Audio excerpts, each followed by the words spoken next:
Очень вкусный, ароматный, яркий кекс с цукатами и сухофруктами. Обязательно приготовьте, он вам точно понравится. Ну что, давайте готовить. Все очень просто и легко. В миске соединяю сахар, размягченное сливочное масло и сахарную пудру.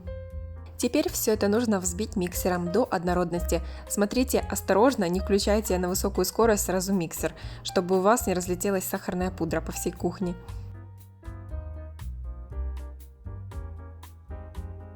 Когда масло с сахаром взбили, настала очередь куриных яиц. Я добавляю яйца по одному, взбивая хорошенько после каждого добавления. Если хотите, можете добавить все яйца сразу. Самое главное, чтобы у вас были яйца обязательно комнатной температуры, а не из холодильника. Напоминаю, что все необходимые ингредиенты и пропорции вы найдете в описании под этим видео.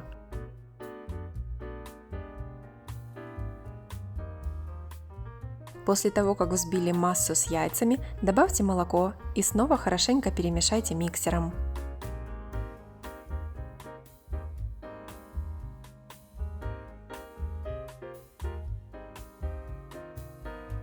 В этот кекс идет два вида муки. Основная часть – это пшеничная мука и немного миндальной. Сначала просейте пшеничную муку вместе с разрыхлителем, а потом добавьте миндальную и все хорошо перемешайте.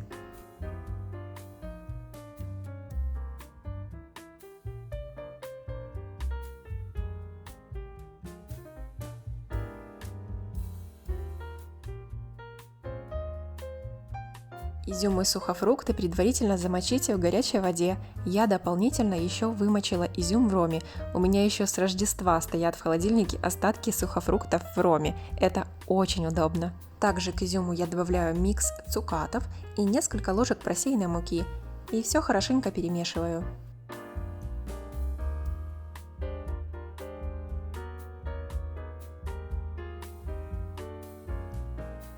Теперь к яично-масляной смеси нужно добавить муку и быстро перемешать секунд 10-15 на средней скорости миксера. Долго не вымешивайте.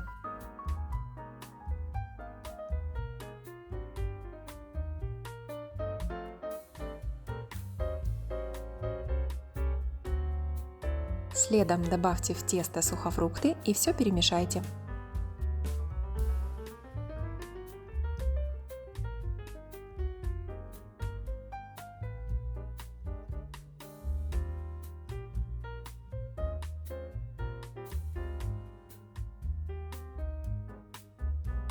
Форму смажьте сливочным маслом, либо же застелите пергаментом.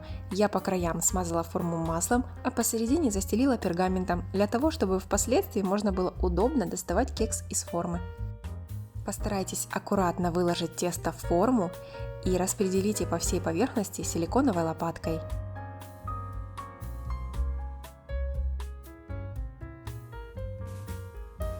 Вот смотрю я на структуру этого теста, и мне оно кажется еще до выпекания очень аппетитным. Что скажете? Выпекайте кекс в предварительно разогретой духовке до 160 градусов, где-то 45-50 минут. Готовность всегда проверяйте деревянной шпажкой. После приготовления дайте кексу остыть в форме около 10 минут, потом охладите полностью на решетке. Чтобы сделать кекс еще вкуснее, можно пропитать его ромовым сиропом. В сотейник добавьте воду и сахар, хорошенько все перемешайте и доведите смесь до кипения, после чего снимите с огня.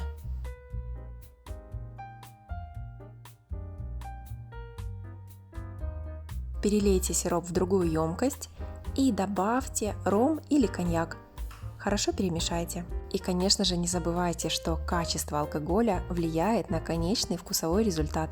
Также важный момент – покрывать теплым сиропом нужно уже полностью остывший кекс. Я использую силиконовую кисточку, но знаю, очень многие профессиональные кондитеры категорически против использования вот таких силиконовых кистей. Говорят, что они неудобные. Они используют кисти из ворса. Но был у меня не очень удачный опыт, когда я купила такую кисточку, и на выпечке оставался, о ужас, тот самый ворс. При этом я покупала эту кисть в кондитерском магазине. Что ж, значит не судьба, может я еще не встретила свою кисть. Ну что, друзья, надеюсь, вам понравился этот рецепт. Сохраняйте его в закладке, не забудьте поставить лайк этому видео и подписаться на мой канал.